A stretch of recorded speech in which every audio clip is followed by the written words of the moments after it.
These 5 powerful signs indicate your breakthrough is almost here, and they show up not as random trivia, but as deliberate signals. Delays, losses, strange nudges, tests of faith, and a peace that won't be explained away. If you've been feeling battered, emptied, nudged, tried, or strangely calm in a storm, listen closely. God often signals before He moves. If 3 or more of these signs are true for you, prepare. Something major may be about to shift. Drop a comment below. Which of these signs are you experiencing right now? First, intensified struggle. Pressure increases, resistance tightens, opposition seems sharper than usual. This is not always punishment. It is often the indicator that promotion is near. Scripture points this out in the life of Job, whose trials were severe, and in the teaching that blessed is the one who perseveres under trial, James 1 verse 12. Job's story reminds us that suffering can refine faith rather than destroy it. In practical terms, when the heat turns up, ask, am I being shaped, not shattered? Do not quit. Endurance at this stage is a form of stewardship of the calling on your life. Practical steps.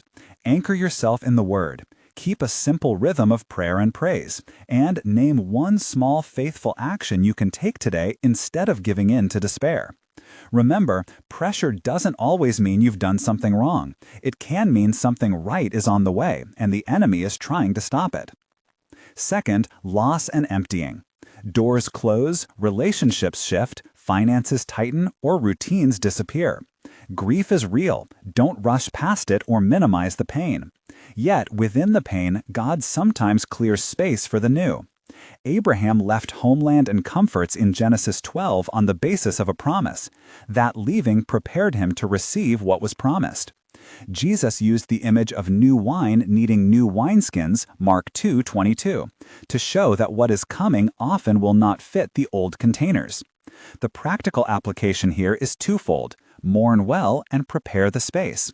Name what you are grieving, allow time to process, then ask God what needs to be released so something larger can come in.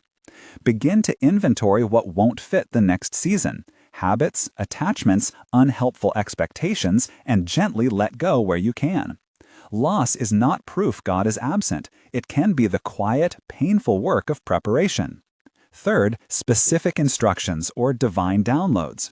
These show up as persistent thoughts, scriptures that won't leave you, or a clear tug toward a decision you didn't anticipate. Acts 16:9 records Paul's vision calling him to Macedonia. That conviction redirected his mission. In modern life, this might look like an idea that keeps returning, a dream that won't fade, or a scripture that surfaces at every turn. When this happens, do something concrete. Write it down, timestamp it in a journal, and test it against scripture and wise counsel. Ask trusted mentors.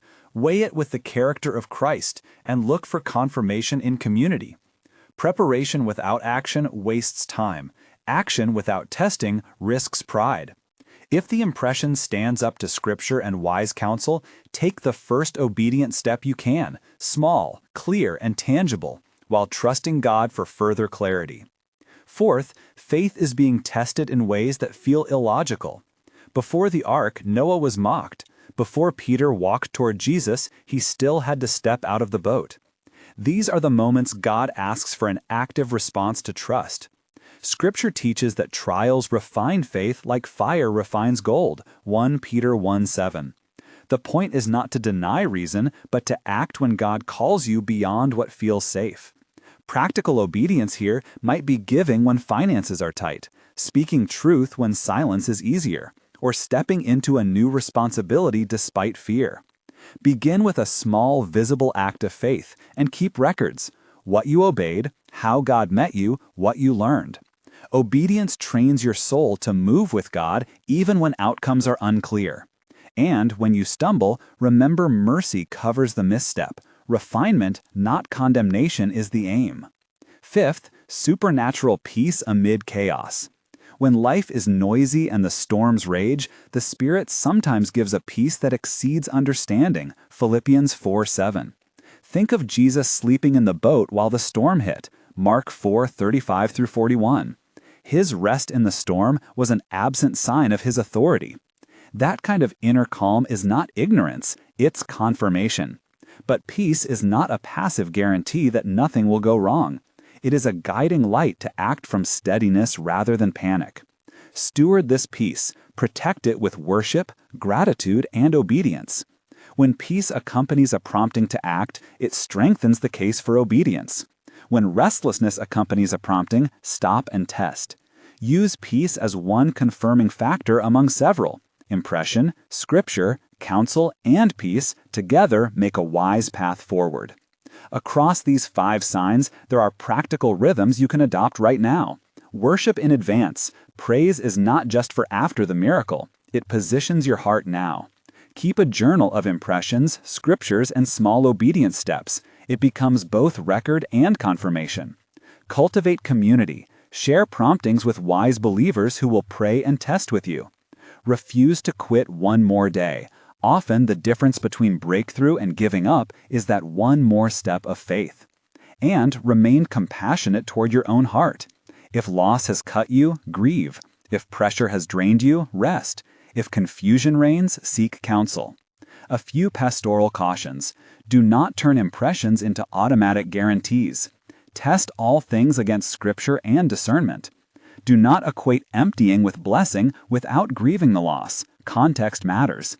Do not promise material gain as a sure result of obedience. God's timing and purposes are sovereign and sometimes mysterious. These signs are indicators, not forceful scripts. They point you toward readiness, not toward a date on the calendar. If you're wondering how to respond in concrete terms, start with 3 simple moves today. First, write down which of the 5 signs you're seeing and give each one a sentence, what it looks like, how it feels, and one step you can take. Second, choose one small act of faith. Call someone, give a small gift, send an email, step into a caring role, and do it before the day ends. Third, name your peace. Set aside 5 minutes of worship. Speak aloud a verse that anchors you, and thank God for both what is gone and what may be coming. Let me say this plainly. Experiencing 2 or 3 of these signs together often indicates you are on the edge of a shift. The presence of pressure plus a persistent nudging, or loss accompanied by a deep, inexplicable peace, is not coincidence, but it is a call to steadiness, to obedience, to faith tested and refined. If this encouraged you, like and subscribe and share this with someone who needs hope. Go, walk like you believe it. Hold fast to the Lord, obey the clear promptings, and refuse to let fear steal the season God is preparing for you. May grace guard your heart, and may the peace of God lead you forward.